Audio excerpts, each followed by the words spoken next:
Feliz sábado a todos, que a paz do Senhor possa preencher os nossos corações nessa manhã. Não fiz teologia, comecei e depois eu parei. Na época eu não era da igreja adventista do sétimo dia, então a gente não teve dinheiro para pagar a faculdade, que nunca é barato. Irmãos, vou falar uma coisa aqui para vocês. Há um bom tempo, isso estou falando durante a Covid, há um bom tempo que eu não me sinto tão bem dentro de uma igreja adventista. A Cátia até levantou a mão. E eu estava pensando assim, quando a igreja é raiz, igreja raiz mesmo, quando a igreja ela não se deturpa para caminho nem de direita nem de esquerda, e ela fica no centro, que é Cristo Jesus, a gente começa a ver as bênçãos surgindo. O que aconteceu com a irmã Luzia, é simplesmente uma coisa: o poder de Deus agindo na igreja. E assim como aconteceu com ela, pode acontecer sempre. É lógico que não é só a nossa oração, também é a vontade de Deus agindo em cada um. Para isso a gente tem que entregar a nossa vida sempre nas mãos de Deus.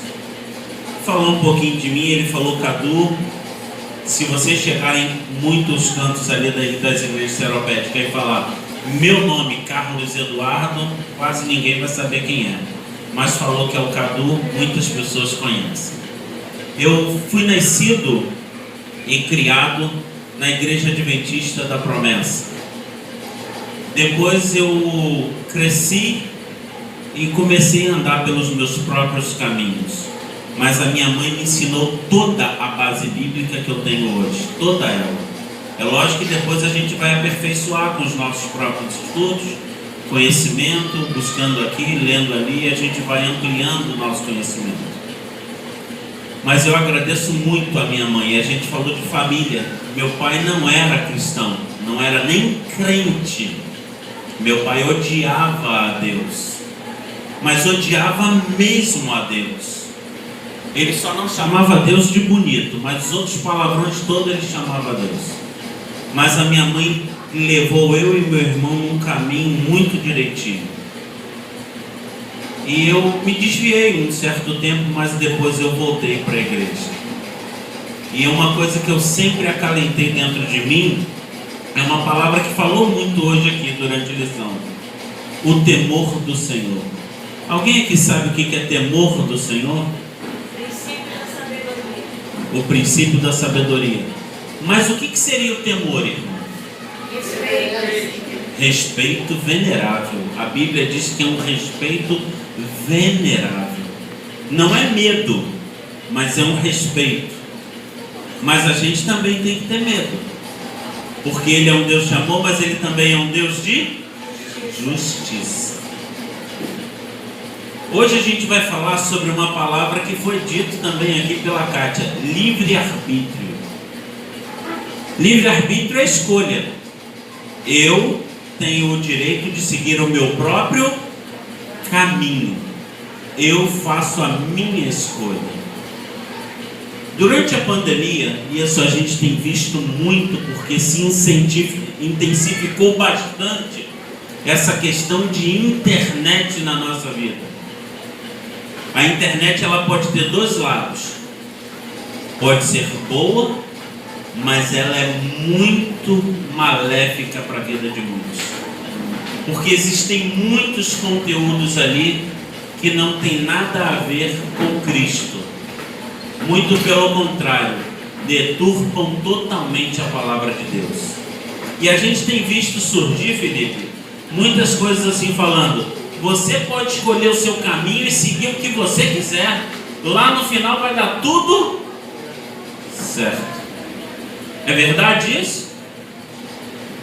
O que a palavra de Deus tem para dizer sobre essas coisas? Vamos abrir as nossas Bíblias em Mateus 7, versículos 13 e versículos 14. Vamos tentar compreender qual é o sentido do livre-arbítrio. Deus realmente nos deu livre-arbítrio. Mas aí me fizeram uma pergunta uma vez: mas livre-arbítrio não é bem livre-arbítrio. Eu falei: como não? Você tem... Mas se eu não escolher o que Deus quer, eu vou morrer. Eu falei: mas é um livre-arbítrio, é uma escolha. É uma escolha como qualquer uma outra. É a mesma escolha que eu vou te dar agora. Tem um prato que está azedo e um prato que está doce. Qual que você quer comer? Lógico que o que está doce. Eu falei: não é uma escolha? Ele é. Eu falei: então, a gente tem que entender mesmo que a escolha desobedecendo a Deus vai nos levar para a morte, mesmo assim é uma escolha. Porque é o seguinte, vamos dizer que o Zé Hilton me chame para ir para a casa dele. Fiz uma comida lá maravilhosa, gente, não vou nem falar em comida, mas eu fiz um negócio para você comer maravilhoso. Mas quando eu chego na casa do Zé Hilton, existem o quê? Na casa de todo mundo existem regras. E eu vou ter que cumprir as regras da casa do Zé Hilton. Eu não vou poder entrar calçado. Eu não vou poder entrar no quarto dele e deitar na cama dele. Eu não vou poder abrir o armário da casa dele. Eu não posso abrir a geladeira da casa. Existem regras. Então, para eu entrar na casa dele, eu tenho que entender que eu não posso desobedecer aquelas regras, porque senão eu não vou ser bem-vindo. Assim é com Deus no livre-arbítrio.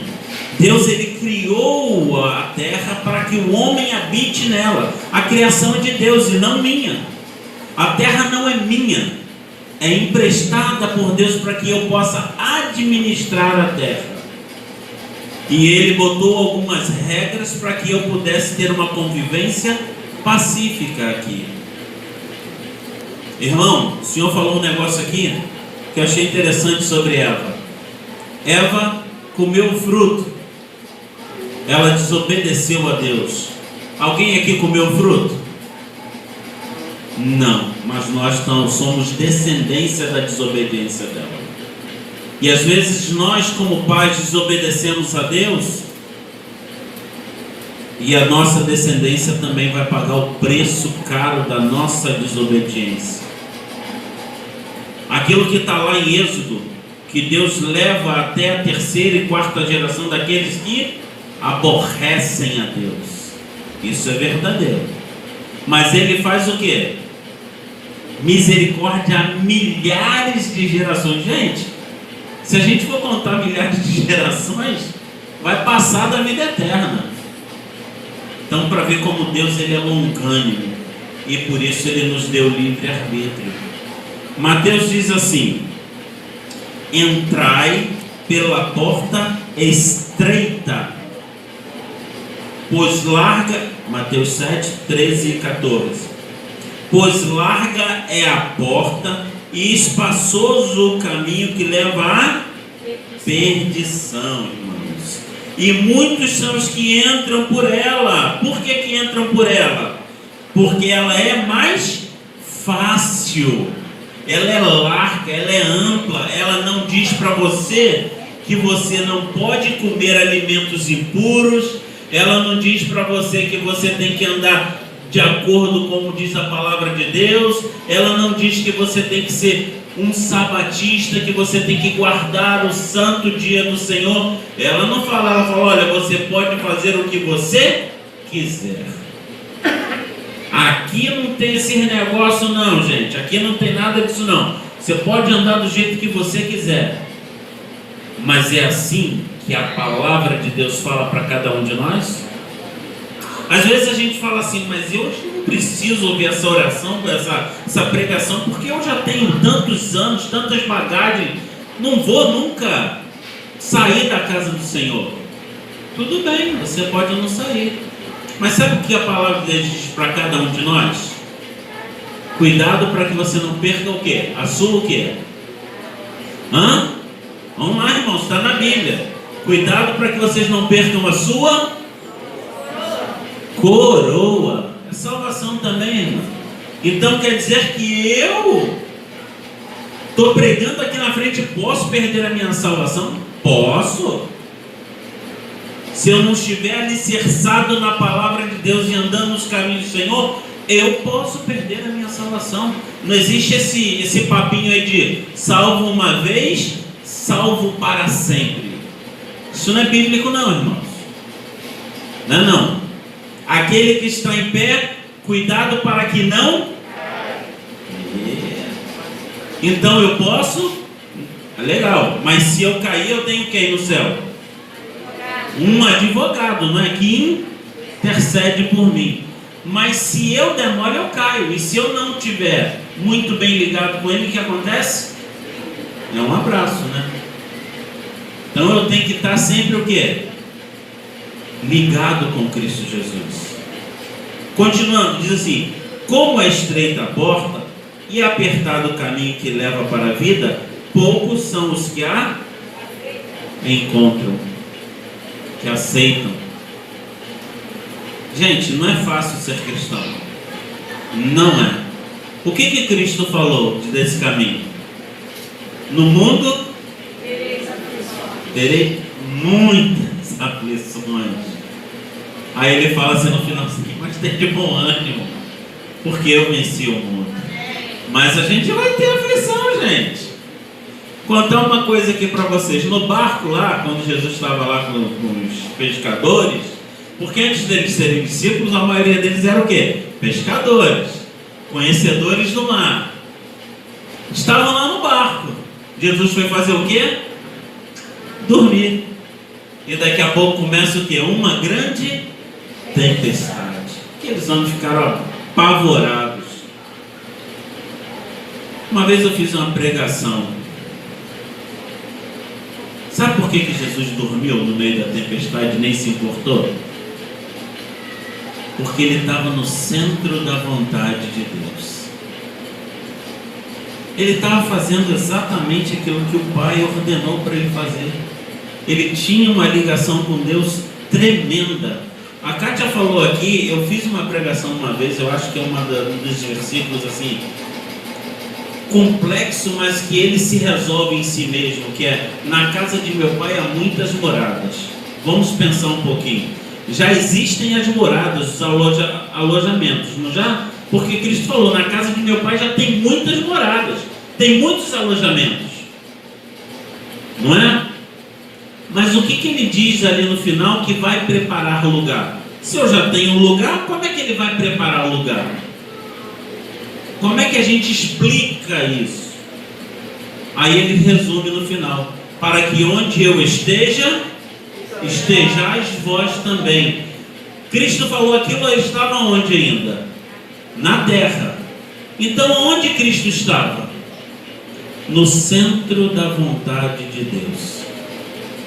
Quando a gente está no centro da vontade de Deus, gente, é ali que a morada é feita. O alojamento já está preparado, a casa já está preparada. Eu já tenho onde habitar. Porque Deus, ele pode criar tudo com um estalar de dedos. Numa palavra ele criou todo o universo. A morada já existe, mas eu tenho que lutar para estar aonde? No centro da vontade de Deus. Mas o livre-arbítrio, ele às vezes, ele pode ser uma faca de dois gumes. Porque ele pode pegar e levar você a um entendimento errôneo da palavra de Deus. Eu tenho visto muitas coisas, muitas pregações, mas eu tenho visto muita gente também falar coisas que não condiz com a palavra de Deus. A gente tem que ter muito cuidado com aquilo que a gente vê, com aquilo que a gente ouve. A gente tem que falar o seguinte: no Gênesis, Adão teve uma opção. Não vou falar de Eva. Eva realmente se deixou. Mas eu queria trazer um conceito para vocês. A ordem de Deus foi para Eva ou foi para Adão não comer o fruto? É teologia. Isso é teologia pura. A ordem de Deus foi para quem? Não foi para os dois, foi para Adão. Deus falou: Adão, não é para você comer o fruto. E Adão passou isso para quem? para a sua ajudadora, sua esposa, sua mulher. Quando Eva trouxe o fruto até ele deveria ter feito o quê? Não. Deus falou para que eu não comesse desse fruto. Tinha alguma coisa de especial nesse fruto? Nada, gente. Não significava nada aquele fruto, a não ser o quê? A obediência. E ele teve a escolha do caminho dele. Quando Deus veio no Éden, como toda a tarde, no finalzinho, no pôr do sol, Deus chegava para fazer o culto junto com Adão e Eva. Deus chamou quem? Eva. Deus chamou Adão. Adão, isso não é... Entendam o seguinte, isso não é questão de machismo ou feminismo não, gente. É Bíblia. Adão era o cabeça da esposa naquele momento. Ele era o guia da esposa naquele momento espiritual. Mas ele fracassou, porque ele levou a esposa. Aonde estava Eva? Estava sozinha ou acompanhada de Adão? Sozinha. Deixa eu falar uma coisa para vocês. Vocês acham que foi a única vez que Eva foi namorar aquele fruto? Não, gente. O pecado não entra instantaneamente no nosso coração. Ele é algo que a gente vai o quê? Só namorando, apaixonando, gostando, e olhando, e daqui a pouco a gente fala, não, eu quero, eu preciso. É assim que o pecado entra no nosso coração. Porque a gente tem um livre arbítrio. E hoje nós pagamos o preço desse erro. Quer ver uma coisa que eu acho extraordinária? Em Deuteronômio 30, de 11 a 19, eu não vou ler porque vai tomar muito tempo, mas eu vou falar para Deus. É Deus falando para o povo naquele momento através de Moisés. E Deus diz mais ou menos assim, olha, coloco perante vocês agora 2 caminhos. Caminho da vida e o caminho da morte. Deus para por aí? Não. Ele dá um conselho para a nação. Eu te aconselho que escolhas o caminho da vida, para que vivas. Mas Deus impôs ali naquele momento o caminho ao povo? Não. Mas Deus tem apresentado para a gente todos os caminhos. Elias também apresentou lá no monte 2 caminhos. A quem vocês querem servir? A Deus ou a Baal? Escolhei hoje a qual Deus vocês hão de servir. E mais à frente ele fala, o que o povo fala? Que todos servirão a quem? Ao Deus de Israel, Deus poderoso, porque eles estavam vendo a grandeza do Deus. Hoje nós vimos aqui através de um testemunho, curto, mas um testemunho, a grandeza do poder de Deus na vida das pessoas. Felipe falou que a irmã não estava nem mais falando. Todo mundo estava esperando o quê? O dia do óbito. Mas Deus falou assim, não, hoje é o dia da vida. Porque eu sou um Deus que posso todas as coisas. Jonas teve o quê? 2 escolhas. Deus falou para ele, vai lá e prega em Nínive. Ele falou, não, eu não quero pregar em Nínive. Eles são nossos inimigos. E eu sei que daqui a 100 anos eles vão destruir Israel. Vão levar cativos muitos de nós. Eu não vou, eu quero que eles sejam destruídos. E ele foi para Tarsis. Tarsis fica na Espanha. Ele saiu de Israel para ir para a Espanha de barco. É muito longe. Hoje já é longe, imagina naquela época. Ele queria fugir totalmente da presença de Deus. Mas Deus falou, não.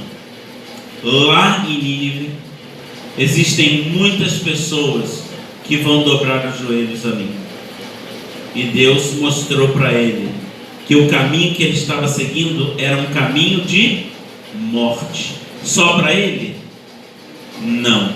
Para toda a nação de Nínive. E o que diz a palavra? Que depois que ele apregoou em Nínive, todos em Nínive, até os animais, fizeram jejum de arrependimento. E a Bíblia diz que todos naquele momento, naquele lugar, foram salvos. A graça existe desde que existe mundo, gente. A gente não está debaixo da lei. A gente sempre esteve debaixo da graça. Quer ver um exemplo? Isso é um exemplo que vocês podem dar quando alguém falar que vocês são legalistas. E adventista é tudo legalista. Tudo acredita nos mandamentos. Vamos lá? Vamos fazer um estudo simples da palavra de Deus. O povo guardava os mandamentos de Deus. Eles criaram N leis para guardar os mandamentos fielmente, o povo de Israel, tá? E eles guardavam os mandamentos do Senhor. Mas eu queria te fazer uma pergunta. De manhã e à tarde o povo tinha que fazer o quê? Eles tinham que fazer o quê? Por que o sacrifício, irmão? Qual é o significado do sacrifício de um animal? Sem derramamento de sangue não há?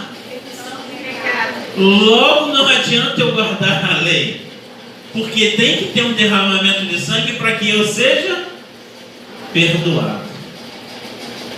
Não estamos falando de hoje, estamos falando da época de Israel, do templo, daquele momento. Então não adiantava o povo guardar os mandamentos para salvação.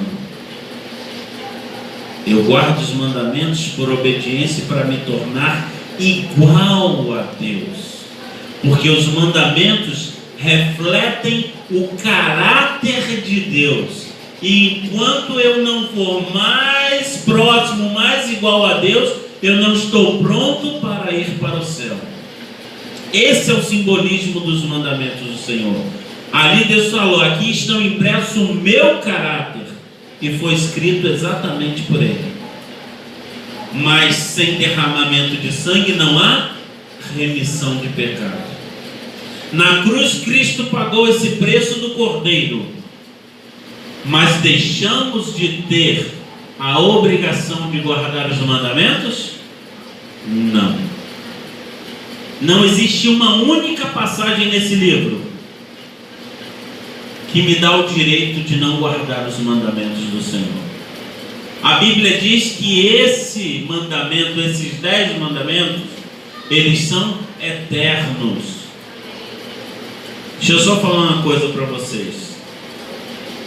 Quando Cristo voltar, nós não precisaremos mais deste livro, mas os 10 mandamentos vão estar sempre arraigados dentro da gente, porque eles refletem o caráter de Deus. Não é a vontade de Moisés, é a vontade do Deus Todo-Poderoso. Não é uma colocação mosaica, é uma colocação divina. Para isso eu não tenho livre-arbítrio. Sabe por quê? Escolheis hoje o caminho que vai seguir: o caminho da vida ou o caminho da morte. Deus não estava falando de morte física, Deus estava falando de morte espiritual. Quer ver um exemplo? Quando falou lá para Eva que ela não morreria, falou a verdade ou mentira? Satanás falou a verdade ou falou a mentira para ela? Deus falou que você vai morrer? Não, você não vai morrer não. Satanás falou uma mentira ou uma verdade? Verdade? Mentira? Mentira, mas o que? Vocês já ouviram falar numa palavra chamada sofisma? Sofisma é uma meia verdade. Quando é uma meia verdade, ela é o quê? Uma mentira. Realmente ela não ia morrer naquele momento, mas ela morreu espiritualmente, porque a semelhança que ela tinha com Deus, ela perdeu naquele momento. O elo de ligação intrínseco que você tinha com Deus, você jogou no lixo. Eu gosto muito da passagem que fala que não me lembro se foi Esaú, ele simplesmente trocou a primogenitura por um prato de lentilha. Gente, eu vou trocar todas as bênçãos que eu poderia ter. Vocês não têm, gente, eu estava estudando outro dia, o Rodrigo Silva estava pregando, eu estava estudando, estava comendo, ele estava falando das bênçãos da primogenitura. Gente, é uma coisa grandiosa, maravilhosa. E o cara fala assim, eu troco as bênçãos não eram do pai. Vocês têm que entender que o prato de lentilha ali não era a bênção do pai dele. As bênçãos vêm de Deus. E às vezes a gente troca as bênçãos de Deus por um prato de comida que o mundo te dá. Por qualquer coisa banal. Qualquer coisinha a gente deixa para lá. A gente podia ficar aqui falando sobre livre-arbítrio. Lucas 16:13 fala: não podemos servir a dois senhores, a Deus e a Mamon, Deus do dinheiro, Deus do mundo, né? Que a gente sabe que é exemplificado em Satanás. A gente pode falar de Apocalipse. Apocalipse lá na igreja que nós estamos. Alguém pode me falar em qual igreja, momento da igreja que nós estamos? Nós estamos em Laodiceia. Igreja maneira, né, gente? Igreja poderosa, firme, igreja vibrante, não é isso que a palavra de Deus diz? Não. Ela é uma igreja de nariz em pé, arrogante, metida, sorrica, abastada, não tenho falta de nada, eu sou a que posso tudo. Não é isso que ela fala sobre si? E Deus bate no ombro dela e fala: minha filha, não é nada disso. Tu és pobre, miserável, cega, nua. Você não tem nada de mim. Você não tem nada do Deus poderoso, do Deus vivo. Eu vou te dar um conselho, hein, igreja? Compre de mim ouro, colírio, vestes. Que posição que nós estamos? Deus fala assim para o povo lá: olha, quem deras você fosse quente ou frio. Mas ela é o quê? Morna.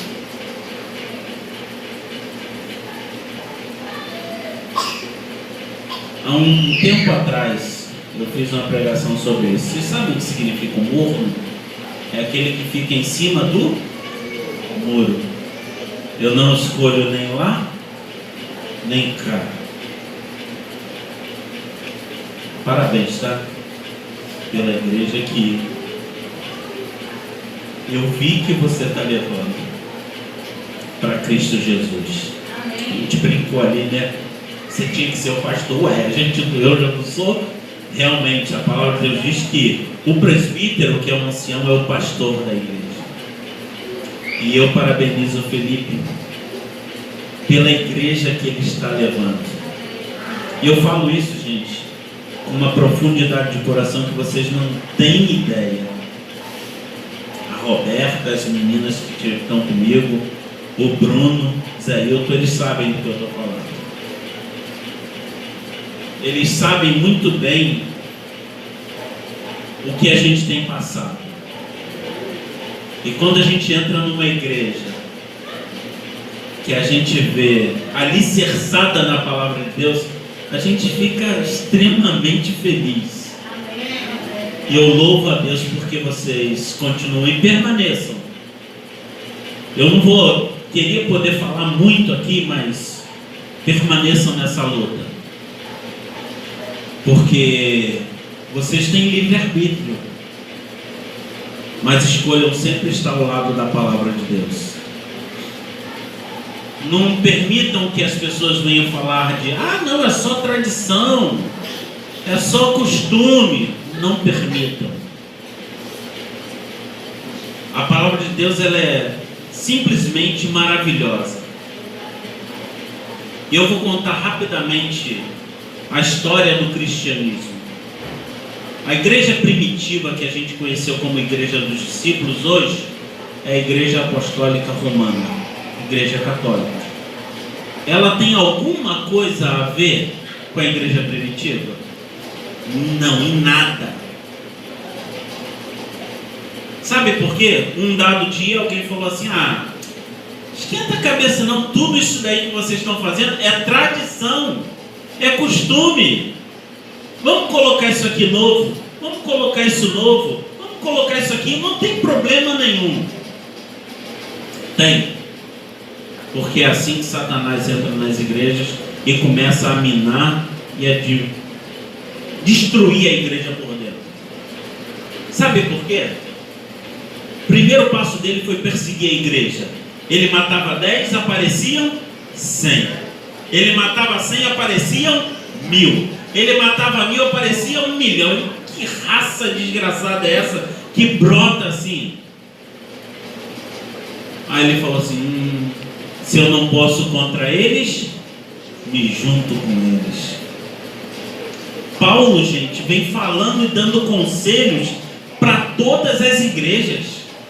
São cartas ali, as cartas não são para pessoas, são para igrejas. A única carta que eu acho, se eu não me engano, que ele escreveu foi para Filemão. Não lembro se tem alguma outra carta aqui, agora eu não vou lembrar de cabeça, mas 99% das cartas que ele escreveu foi para a igreja. Cuidado, gente, com as coisas que vêm, que colocam, que entram. Cuidado com fulano, cuidado com ciclano. Permaneçam no caminho. Sabe como é que a igreja é chamada? A primitiva era chamada o caminho. Aí, te lembra o que caminho? Quem?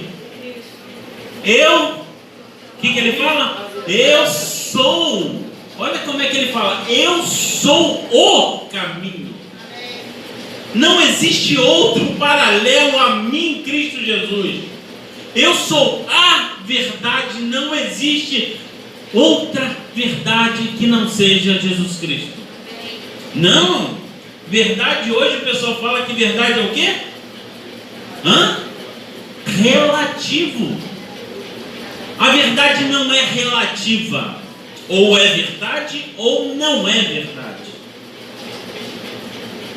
Eu sou o caminho, a verdade e a vida. Entregue tua vida a Cristo para que vivas e vivas eternamente. Não permita que historinhas, que falácias, doutrinas da sinagoga de Satanás possam entrar dentro da casa do Senhor. Não permitam. Uma vez eu, quando garoto que eu falo, eu tinha 19 anos, acho que porque eu já tenho 48, estou velho, né? Mas já era um homem jovem, e tinha um pastor chamado Valmir, na igreja que eu era, adventista da Promessa. A gente chamava ele carinhosamente de Farinha. Ele era do Nordeste, gostava muito de farinha, a gente brincava muito que ele botava a farinha na mão e jogava, e ela ia igual, gente, incrível, ia certinho, não espalhava nada. A gente brincava com ele, chamava ele de Farinha. E ele tinha uma coisa que isso nunca saiu do meu coração, gente, um aprendizado. Ele e a esposa dele cozinhavam até o pôr do sol da sexta-feira. Eles não cozinhavam mais o sábado todo. Eles, quando iam almoçar no sábado, depois do culto, eles comiam exatamente como a comida estivesse. Eu falei, mas isso não é demais? Não é exagero demais? Ele falou, olha, Cadu, vem cá. Ele é um cara amorosíssimo. Ainda está vivo.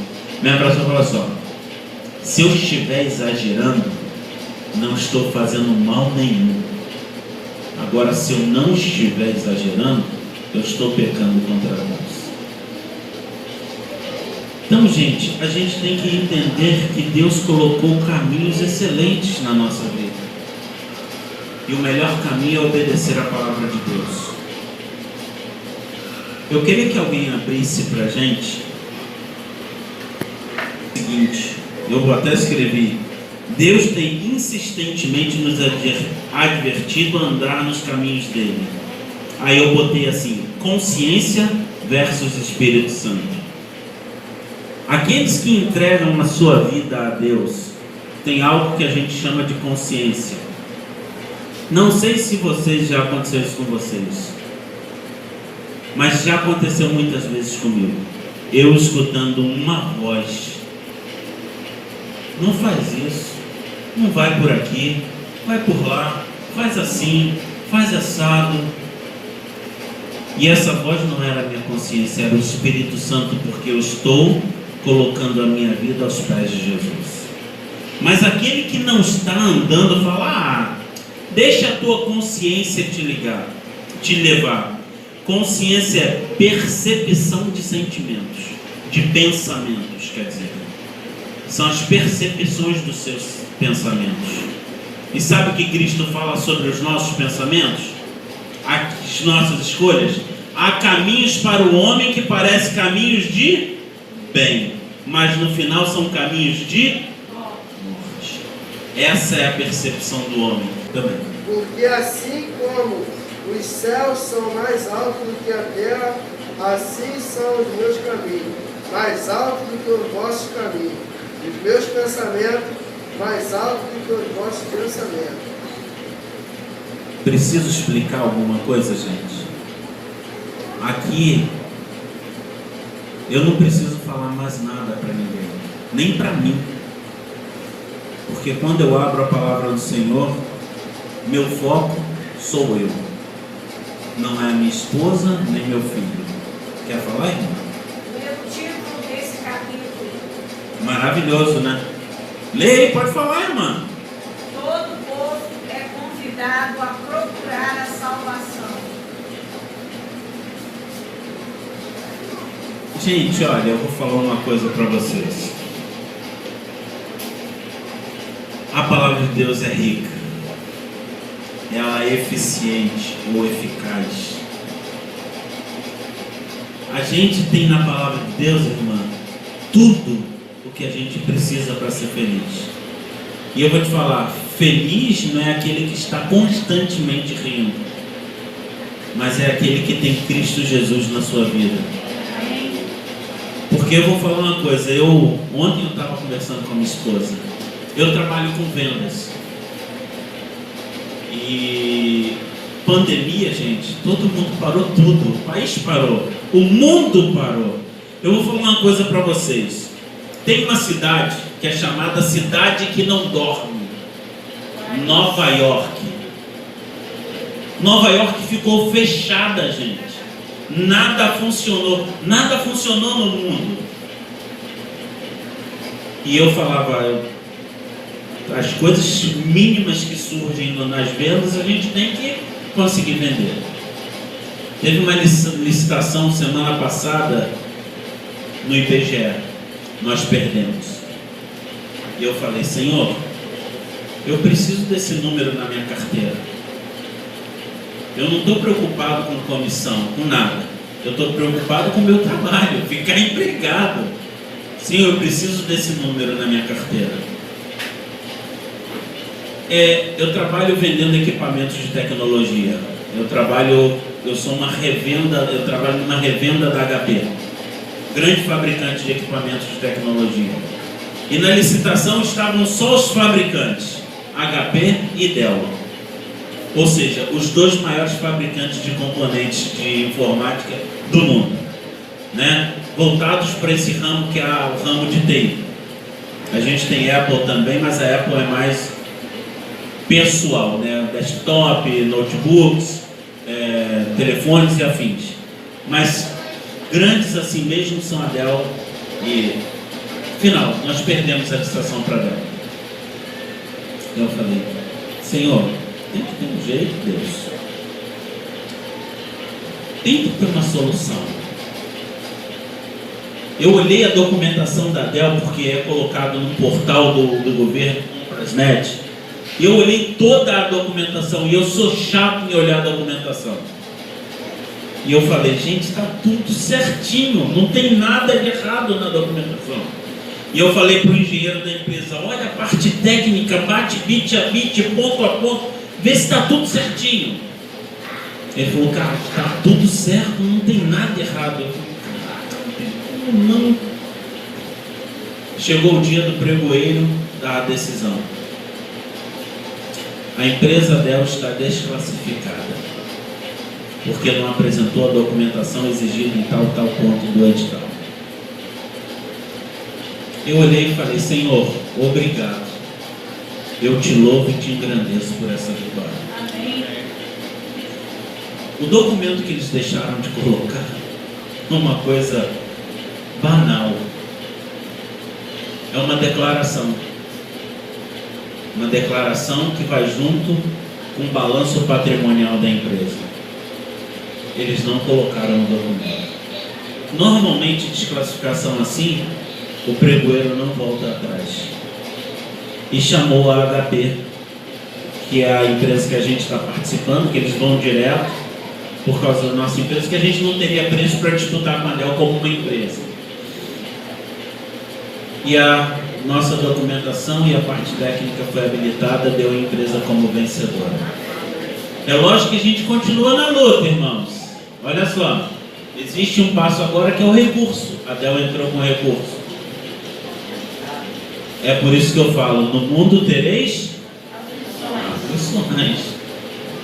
Eu sei como eu fico com o meu coração e apreensivo na época dessas licitações. Mas ganhando ou perdendo, eu sempre vou louvar o meu Deus, porque Ele sabe de todas as coisas. E eu agradeço a Deus por ter a oportunidade na minha vida de ter um Deus, Pedro. O mundo, ele te oferece coisas grandiosas e maravilhosas.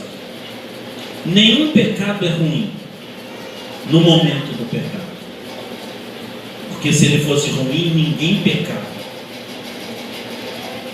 Mas as consequências da desobediência e do pecado são terríveis na vida do ser humano. Elas destroem, corroem o ser humano. Não vale a pena sair do caminho do Senhor. E quando eu falo caminho do Senhor, não é o caminho da igreja adventista do sétimo dia, não. O caminho do Senhor é olhar para Cristo como Senhor. A Bíblia diz o seguinte: olhando para quem? O autor e consumador da minha fé. Quem é? Cristo Jesus. Olhando para Ele sempre. Se a irmã veio com a saia mais curta, o problema é dela. Se ela veio com decote, o problema é dela. Olhando sempre para Cristo, porque quando eu olho para Cristo, eu não vejo nada do meu lado. Sabe por quê? Quando você foca em Cristo, você faz igual Enoque. Andou com Deus. E a Bíblia diz mais para frente, não se achou ele mais na terra, porque ele estava coladinho com o Pai. Que a gente possa, ao caminhar da nossa vida, entregar integralmente a nossa vida aos pés do Senhor. E entender que vão apresentar muitas coisas. Não pensem em vocês que estão na idade já avançada, tem 50, 60 anos aí, falar assim, ah não, eu vou não, você mais jovem, né, deve ter uns 30 anos, né? Menos, filho? Menos? Cheio de cabelo branco, olha só. Menos. Mas você, eu, Marcos, Felipe, Kátia, Bruno, Pedro, vocês também, que têm idade mais acima da gente, não pensem que não vão apresentar um caminho, não. Vão apresentar vocês. Vão tentar enganar vocês para que vocês percam a salvação. Mas vocês falam, olha, estou olhando para o autor e consumador da minha fé. Façam como Estevão, fitando os olhos no céu e falem, eu estou olhando à destra de Deus, Cristo Jesus, meu Senhor e Salvador. Outra coisa, só pra gente acabar, Felipe, pra gente ir pro almoço, né, Felipe? Só tô pensando na comida, Felipe, mas vamos lá. Eu amo o que eu vi esses dias. Todo ser humano quer Jesus como Salvador. Mas Jesus também tem que ser o Senhor da tua vida. Aí eu falei, mas por que ele tem que ser o Senhor da minha vida se ele já é o Salvador? Não é a mesma coisa? Não. Quando você permite que Jesus seja o Senhor da sua vida, você está permitindo Ele te conduzir. Você está permitindo Ele te chamar a atenção na hora que você erra. Todo mundo só quer um Salvador para amenizar a sua paz. Mas ninguém quer ser chamado a atenção por um erro. Permita que Jesus seja o Senhor, mas também o Salvador da sua vida. Que Deus abençoe esta igreja. Que Deus nos guarde e nos proteja hoje e sempre. Antes de terminar, vou ler 2 versículos aqui, pode ser até mais de 2. Apocalipse 14, 12 diz assim: aqui está a perseverança dos santos, daqueles que guardam os mandamentos de Deus e a fé em Jesus. Eu amo isso daqui. Apocalipse 21. Tem 2 anos que eu perdi meu pai. Eu falei do meu pai, né, gente?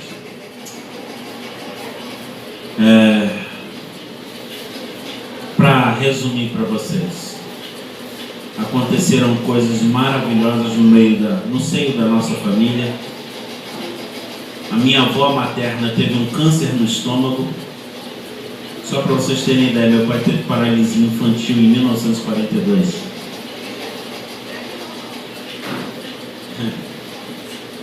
E minha avó era da Assembleia de Deus. Levava ele para tudo quanto era consagração para ele ser curado, e ele nunca foi. O sonho do meu pai era jogar futebol. Vascaíno doente, e o sonho dele era jogar bola. Então ele criou dentro do coração dele um ódio a Deus imenso. Por causa disso, porque ele não conseguiu ser curado por Deus. E ele, quando se casou com minha mãe era da igreja da Assembleia, depois ela conheceu a igreja adventista da Promessa e foi para lá. Minha avó, da parte do meu pai, teve câncer no estômago. Ela tirou metade do estômago. E meu pai, por passar muitos anos, muito tempo no hospital, fazendo as cirurgias nas pernas para corrigir a questão da deficiência dele, ele sabia como fazer curativo, da injeção, fazer um monte de coisa. E ele ficou cuidando da minha avó na nossa casa. Um dado dia, ela tinha um dreno aqui do lado. Ele foi tirar o dreno e a carne em volta estava podre. Ele sabia disso e tinha que fazer o curativo. Quando ele tirou o dreno, o buraco se fechou automaticamente. Mesmo assim, o coração dele ainda permaneceu duro. Mas ele começou a ver ali a potente mão de Deus, mostrando para ele quem era um Deus de verdade. Que Deus tinha quando Ele queria fazer o poder na vida das pessoas. Minha avó foi no médico, foi fazer um exame para ver o que tinha acontecido. O médico, quando fez o exame de imagem na barriga dele, falou: olha, da minha avó, não estou entendendo, dona Ana. Aí minha mãe estava: o que aconteceu, doutor? Aconteceu alguma coisa grave? Só que o estômago dela está todo aí. E eu que fiz a cirurgia e tirei metade do estômago dela. E o estômago dela está tudo lá. Meu pai estava do lado da minha mãe. E chorou muito naquele momento. Mas não parou aí. Eu tive um tumor na perna esquerda. Meu osso, ele ficou metade desse microfone. Eu era chamada no bairro, quando era do tamanho dele, de múmia paralítica, porque eu andava com gesso o tempo todo. Eu não podia quebrar minha perna senão teria que amputar. Um dado dia fui fazer o exame de raio-x e a doença tinha sumido. Meu pai aceitou a Jesus, foi batizado. Tem 2 anos que ele faleceu e ele dorme nos braços do Senhor. E esse versículo aqui é maravilhoso. Então vi um novo céu e uma nova terra, pois já o primeiro céu e a primeira terra passaram e o mar já não existe. Vi também a cidade santa, a nova Jerusalém, que descia de Deus, ataviada como noiva para o seu noivo. E ouvi uma grande voz vinda do trono que dizia: agora o tabernáculo de Deus está com os homens. Deus habitará com eles, e eles serão o seu povo, e o próprio Deus estará com eles e será o seu Deus. O tabernáculo de Deus é o próprio Jesus Cristo, tá, gente? Não é um prédio, não, é o próprio Jesus.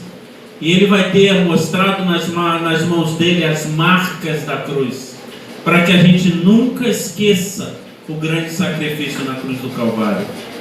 Deus enxugará de seus olhos toda lágrima. Não haverá mais morte, nem pranto, nem clamor, nem dor, pois as primeiras coisas são passadas. E o que estava sentado no trono disse: faço nova todas as coisas. E disse-me: escreve, pois essas palavras são verdadeiras e fiéis. E disse-me: está cumprido, eu sou o Alfa e o Ômega, o princípio e o fim. A quem tiver sede, de graça lhe darei da fonte da água da vida. Quem vencer herdará todas as coisas, e eu serei seu Deus, e nós seremos filhos do Deus Altíssimo. Isso não é um conto, é uma promessa. E eu digo para vocês, está bem mais próximo do que a gente imagina. Faltando quase nada. O mundo está se preparando para a chegada do anticristo. É a única coisa que falta. O mundo já está falando em um governo global para resolver os problemas financeiros do mundo. A Bíblia sempre diz para a gente estar vigilantes. Vigiem sem cessar. Sempre vigiando. A Bíblia diz assim, olha, não é orai e vigiai não, é vigiai e orai. Vamos estar vigiando, pois Cristo logo volta. Pai de amor, Pai eterno, Criador dos céus e da terra, a Ti louvamos e engrandecemos o Teu nome e colocamos a nossa vida em Tuas mãos, ó Deus. Por isso nós te pedimos perdão dos nossos pecados. Te peço perdão pelo pecado da tua igreja, pelo meu pecado, pelo pecado da minha esposa, do meu filho, pelo pecado de cada um aqui, Senhor. Para que a nossa súplica, o nosso louvor, a nossa adoração possa ter acesso ao trono de graça. Esteja, Senhor, nos amparando, nos guiando, nos conduzindo até Canaã celestial. Sabemos que o mundo jaz no maligno, mas a Tua palavra diz que nós estamos no mundo, mas não pertencemos a este mundo. Tudo aquilo que o Senhor preparou para nós são coisas grandiosas e maravilhosas, e todos nós que estamos aqui queremos fazer parte daquele dia. Nós te pedimos uma bênção especial sobre esta igreja. Também te pedimos uma bênção especial, um agradecimento e uma bênção especial, Senhor. O agradecimento é pelo alimento que daqui a pouco vamos repartir. E uma bênção especial sobre a mão de cada um que trouxe esse alimento. Que o Senhor possa abençoar a vida de cada um deles aqui, Senhor, fazendo com que nada falte em sua mesa. coloca, Senhor, e demonstra a tua grandeza sobre esta casa. É o meu pedido, o meu desejo, a minha oração em nome de Cristo Jesus. Amém.